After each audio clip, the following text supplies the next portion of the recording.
अपराध है, अपराध है, अपराध है और न्याय मिलेगा सिर्फ आंदोलन, आंदोलन, आंदोलन, पीसफुल प्रोटेस्ट, बड़ी संख्या में, बड़े लेवल पे लोग अपने आप जुड़ेंगे। सिर्फ आप 5 तारीख से देखिए क्या होने वाला है।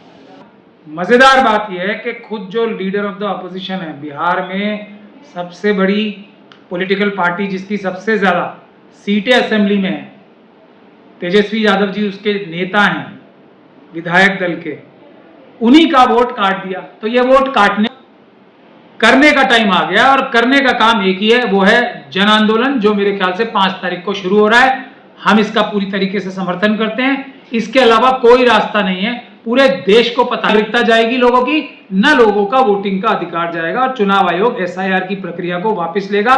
और ये जो इन्होंने ड्राफ्ट जो ये वोटर लिस्ट निकाली भी है, इसको भी वो वापस लेगा। माफी मांगेंगे मोदी जी स्वयं, चुनाव आयोग और मोदी जी, चुनाव आयोग के भ्रष्ट अधिकारी ज्ञानेश कुमार जी, दूसरे लोग सब हाथ जोड़ के माफी मांगेंगे। उसी सर, बिहार में विधानसभा चुनाव से पहले चुनाव आयोग ने एसआईआर के बाद ड्राफ्ट वोटर लिस्ट जारी कर दी है। नई लिस्ट के अनुसार वोटर लिस्ट से 65 लाख से ज्यादा नामों को हटा दिया गया है। इस लिस्ट में 7.24 करोड़ लोगों को नाम शामिल किए गए हैं। हटाए गए लोगों में ज्यादातर लोग इस दुनिया को अलविदा कह चुके हैं या किसी दूसरी जगह पर शिफ्ट हो गए। इस पर आपकी क्या प्रतिक्रिया है सर? ये जो चीज भी ज्ञानेश कुमार जी जो चुनाव आयुक्त के पद के ऊपर बैठे हुए हैं और उनके संधू साहब या दूसरे जो भी उनके चुनाव आयुक्त हैं जो अपने अपने पदों पे बैठे हुए हैं, उनको चुनाव आयुक्त मानना और मुख्य चुनाव आयुक्त मानना मेरे ख्याल से धोखा खाने के बराबर है। बिल्कुल भी वो चुनाव आयुक्त के हिसाब से काम नहीं कर रहे हैं। सिर्फ सीट पे बैठ के भारतीय जनता पार्टी और आरएसएस के कार्यकर्ताओं के रूप में उनको जिताने का काम कर रहे हैं। एक तरफ वो ये बोल रहे हैं कि एक भी वोट छूट ना जाए। ये जो एसआईआर की एक्सरसाइज है, उनने अभी कैंपेन चला रखा है ये जनता को दिखाने के लिए, दुनिया को दिखाने के लिए कि ये एक्सरसाइज इसलिए हो रही है कि कोई भी एलिजिबल वोटर जो वोट देने के लिए सक्षम है या एलिजिबल है, वो उसका वोट छूट ना जाए। और उसके बाद मजेदार बात यह है कि खुद जो लीडर ऑफ द अपोजिशन है, बिहार में सबसे बड़ी पॉलिटिकल पार्टी जिसकी सबसे ज्यादा सीटें असेंबली में है, तेजस्वी यादव जी उसके नेता हैं विधायक दल के, उन्हीं का वोट काट दिया। तो ये वोट काटने की एक्सरसाइज हो रही है या कोई वोट छूट ना जाए, कोई वोट कट ना जाए, उसकी एक्सरसाइज हो रही है। चुनाव आयोग जो भी बोलेगा वो झूठ ही बोलेगा। ये बात बिल्कुल शीशे की तरह साफ हो गई है, इसमें कोई भी शक और शुबे की गुंजाइश नहीं है। चुनाव आयोग नहीं, चुनाव आयोग के भ्रष्ट अधिकारी ज्ञानेश कुमार जी और उनके दूसरे भ्रष्ट अधिकारी। आरजेडी ने ड्राफ्ट वोटर लिस्ट की प्रिंटेड कॉपी शेयर करने पर आपत्ति जाहिर की। आरजेडी का कहना है कि उन्होंने उन्हें ये डाटा पेन ड्राइव या सीडी में दे ताकि आसानी से जांच की जा सके। पेन ड्राइव या सीडी की डिमांड क्यों है और इससे क्या फर्क पड़ जाएगा सर? देखिए, सीधी सी बात है, जिस चीज को जैसे जैसे उनकी चोरी पकड़ी जाएगी उस चीज को वो वैसे नहीं देंगे। वो हमेशा कोई ना कोई चोर जो है अपनी चोरी छुपाता है। प्रकार से लिस्ट देना चाहेंगे जिसमें वो मना कर सकें अगर उनकी कोई चोरी पकड़ी जाए। ये है बुनियादी बात, ये है कि ये कार्रवाई ही गैर कानूनी है। आरजेडी हो, कांग्रेस पार्टी हो या कोई भी विपक्ष की पार्टी हो, वो जो बार बार चुनाव आयोग की गैर कानूनी का काम, चुनाव आयोग के भ्रष्ट अधिकारियों द्वारा किए गए अपराध जो बार बार जनता के समक्ष रख रहे हैं, मैं समझता हूं उसकी अब कोई आवश्यकता नहीं है। पूरे देश की जनता ये जानती है कि चुनाव आयोग के भ्रष्ट अधिकारी बिल्कुल भी ईमानदारी से काम नहीं कर रहे हैं। अब सिर्फ करने का टाइम आ गया और करने का काम एक ही है, वो है जन आंदोलन, जो मेरे ख्याल से 5 तारीख को शुरू हो रहा है। हम इसका पूरी तरीके से समर्थन करते हैं, इसके अलावा कोई रास्ता नहीं है। पूरे देश को पता है कि जब अब तेजस्वी यादव साहब ने तो अपना ही वोट कटा हुआ दिखा दिया ना प्रेस कॉन्फ्रेंस करके, तो पूरे देश को पता है कि चुनाव आयोग के भ्रष्ट अधिकारी पूरी तरीके से भ्रष्टाचार में लिप्त हैं। कोई भी ईमानदार अधिकारी होगा तो उसको ये नौकरी से निकाल देंगे। ये लालच भी दे रहे हैं और ये डरा भी रहे हैं। एक तरफ तो दबाव बना रहे हैं बीएलओस पे और दूसरी तरफ अभी मैंने जो एक्स हैंडल है चुनाव आयोग का, उसमें देखा है कि जो चुनाव में कार्य कर रहे हैं उनको पैसे भी एक्स्ट्रा दे रहे हैं। उनकी जो स्टाइपेंड होता है उसको डबल भी कर दिया है।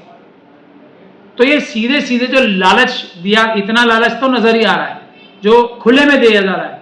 बाकी पीछे से क्या लालच दिए जा रहे होंगे या डर दिए जा रहे होंगे उसका अंदाजा लगाना कोई खास मुश्किल नहीं है।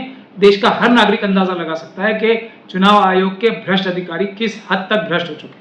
वहीं कांग्रेस ने आपत्ति जाहिर करते हुए चुनाव आयोग से सवाल पूछा है कि अब तक वोटर लिस्ट में कितने विदेशी नागरिक थे और क्या उन्हें इस ड्राफ्ट लिस्ट से हटाया गया है। देखिए, ये सब सवाल एक ऐसे अधिकारी से पूछे जा रहे हैं जिसकी विश्वसनीयता पे किसी को भी भरोसा नहीं है, किसी को भरोसा नहीं। ना चंद्रबाबू नायडू जी को भरोसा है, ना नीतीश कुमार जी को भरोसा है। दोनों की पार्टीज जो हैं, दोनों जो उनके सहयोगी एनडीए के, वही चुनाव आयोग की इस एसआईआर की कार्रवाई पे बड़ा सवाल उठा चुकी है, लिखित में उठा चुकी है। तो उनके बारे में कोई भी अब डिस्कशन करना सिवाय इसके कि वो डिक्लेयर्ड जो हैं वो ऐसे लोग हैं जो ईमानदारी से काम नहीं कर रहे, जो डिक्लेयर्ड, जिनका पूरा खुले में ये हो चुका है कि ये आरएसएस और बीजेपी को येन केन प्रकारेण जिताने के लिए ही काम करेंगे, चाहे उसके लिए कितनी भी बड़ी गलत काम ना करना पड़े, चाहे उसके लिए कितना भी बड़ा अपराध क्यों ना करना पड़े। बिहार के नेता प्रतिपक्ष तेजस्वी यादव ने आरोप लगाया है कि एसआईआर की प्रक्रिया में जानबूझकर धांधली की गई है। चुनाव आयोग अब अपने ही वादों से पलट रहा है। 65 लाख मतदाताओं के वोट काटने के बाद भी नई ड्राफ्ट सूची में अस्पष्टता है। उन्होंने इसे अदचारी लिस्ट करार देते हुए दुर्भाग्यपूर्ण बताया है। आपकी क्या प्रतिक्रिया है? ये अपराध है, अपराध है, अपराध है और न्याय मिलेगा सिर्फ आंदोलन, आंदोलन, आंदोलन, पीसफुल प्रोटेस्ट। बड़ी संख्या में, बड़े लेवल पे लोग अपने आप जुड़ेंगे। सिर्फ अब 5 तारीख से देखिए क्या होने वाला है। मुझे कोई शक और शुबे की गुंजाइश नहीं है। बिहार की बहादुर जनता जो इस देश के ऊपर हुए सारे अत्याचारों का मेरे ख्याल से एक तरीके से संवैधानिक बदला लेगी। वो आंदोलन बिहार से शुरू होने वाला है और किसी चीज से कोई फायदा नहीं होगा। आप कुछ बोल रहे हैं, कोई फर्क नहीं पड़ता।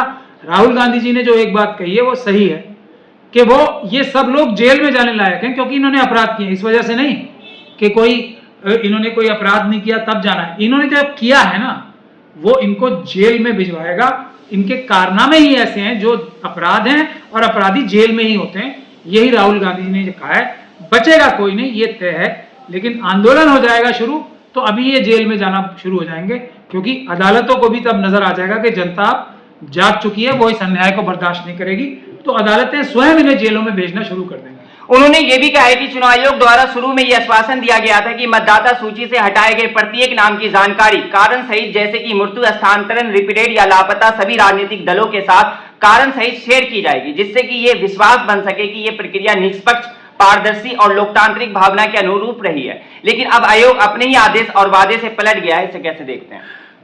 वादा तो उन्होंने तोड़ने के लिए किया था ना। वादा उन्होंने जनता को, जब ये कोई काम शुरू करते हैं तो ऐसा दिखाते हैं कि हम बहुत बढ़िया काम कर रहे हैं, हम ये भी करेंगे, वो भी करेंगे, इतना सुरक्षित रखेंगे इसको। ये सिर्फ जबानी जुमले होते हैं। जैसे अमित शाह जी ने 15 लाख जो मोदी जी ने वादा किया था, बोला था ना जुमला है। तो ये आरएसएस के ही तो लोग हैं, ये भी आरएसएस के ही तो कार्यकर्ता हैं ज्ञानेश कुमार जी, और किस रूप में काम कर रहे हैं। तो वो कभी सच बोल नहीं सकते। तो ज्ञानेश कुमार जी या उनके किसी भी भ्रष्ट अधिकारी से जो चुनाव आयोग में बड़े बड़े पदों पे बैठे हुए हैं, अगर आप ये सोचेंगे वो कभी भी सच बोल पाएंगे, ऐसा होना ही नहीं है ना। वो जो भी बोलेंगे वो सच नहीं होगा। ये मान के चले, आपको हर चीज साफ साफ समझ में आ जाएगी। जैसे मैं आरएसएस और बीजेपी के कार्यकर्ताओं के बारे में कहता हूं, वो कभी सच बोल ही नहीं सकते, वो अक्षम है सच बोलने के लिए। तेजस्वी ने कहा है कि इस सूची में ये तो दर्ज है कि किन व्यक्तियों के नाम ड्राफ्ट मतदाता सूची में नहीं है, लेकिन ये नहीं बताया गया है कि उन्हें क्यों नहीं जोड़ा गया है। उनका आरोप है कि औसतन एक विधानसभा से 25,000 से लेकर 30,000 तक वोट काटे गए हैं। इसे कैसे देखते हैं? और चुनाव आयोग क्या कह रहा है कि ये वोट काटने की प्रक्रिया नहीं है, ये वोट, कोई भी वोट एलिजिबल वोटर छूट ना जाए, ये उसकी प्रक्रिया है। ये कथनी और करनी का फर्क, यही बात है ना। ये सारे सवालों का जवाब मैं बार बार एक ही बात रिपीट कर रहा हूं। चुनाव आयोग के भ्रष्ट अधिकारी कभी सच बोल ही नहीं सकते। उन्होंने कोई भी सच नहीं बोला है पिछले कई सालों में, कम से कम 2015 के बाद से एक भी सच नहीं बोला है। वो सुप्रीम कोर्ट में, हाई कोर्ट में झूठे एफिडेविट फाइल कर रहे हैं। हमने तो उन्हें कितनी बार पकड़ा है झूठे एफिडेविट फाइल करते हुए, यहां तक कि उन्होंने कानून ही बदल दिया जब कोर्ट के आदेश हुए। तो इसीलिए इस विषय में बात करना ही मेरे ख्याल से अब अपना समय नष्ट करना है। आंदोलन की तैयारी में हमें इतना टाइम लगाना चाहिए। आंदोलन तैयार हो रहा है, बिहार की जनता लीड लेगी और पूरा देश में ये बड़ा आंदोलन होगा न नागरिकता जाएगी लोगों की, न लोगों का वोटिंग का अधिकार जाएगा। और चुनाव आयोग एसआईआर की प्रक्रिया को वापस लेगा। और ये जो इन्होंने ड्राफ्ट जो ये वोटर लिस्ट निकाली भी है, इसको भी वो वापस लेगा। माफी मांगेंगे मोदी जी स्वयं, चुनाव आयोग और मोदी जी, चुनाव आयोग के भ्रष्ट अधिकारी ज्ञानेश कुमार जी, दूसरे लोग सब हाथ जोड़ के माफी मांगेंगे। उसी प्रकार से जैसे किसान बिल वापस लिए थे, ये भी सारी प्रक्रिया वापस होगी अगर आंदोलन शुरू होगा। तेजस्वी यादव ने एक महत्वपूर्ण बात कही है सर, अगर मेरा ईपीआईसी नंबर बदला जा सकता है तो फिर कितने लोगों के ईपीआईसी नंबर बदले गए होंगे? ईपीआईसी नंबर बदले जाने को कैसे देखते हैं? जब सारा प्रकरण ही धांधलेबाजी के लिए हो रहा है, जब तेजस्वी यादव साहब का ही वोट खतरे में पड़ गया, मैं यही तो आपको कह रहा था, जब उनका ही वोट खतरे में पड़ गया तो बाकी जनता का आप लगा सकते हैं ना अंदाजा किस तरीके की कार्रवाई हो रही है। अब एक एक मतदाता जो है वो जाके गुहार लगाए चुनाव के अधिकारियों के पास, हाथ जोड़े, पैर गिड़गिड़ाए, हम कागज नहीं है हमारे पास, ये काम पे लगा रहे। अपने जो गरीबी पूरे देश में फैली हुई है, बिहार में भी, अपने बच्चों का पेट पालने के लिए काम करने ना जाए, अपना वोट जो है वो पक्का कराने के लिए चुनाव आयोग के अधिकारियों के चक्कर लगाए और वो हर प्रकार के उनको एक्सप्लॉइट करें। अब रिश्वतबाजी का भी बाजार गर्म होगा, हो ही रहा है।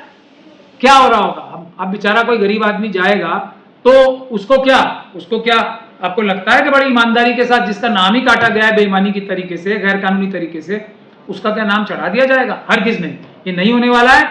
ये आरएसएस और बीजेपी के लोगों का नाम तो वो चढ़ा ही लेंगे और उन्होंने काटे भी नहीं होंगे। बाकी सब लोगों के नाम काट रहे हैं वो, जो लोग आरएसएस और बीजेपी को वोट नहीं देते। ये बिल्कुल साफ है, शीशे की तरह साफ।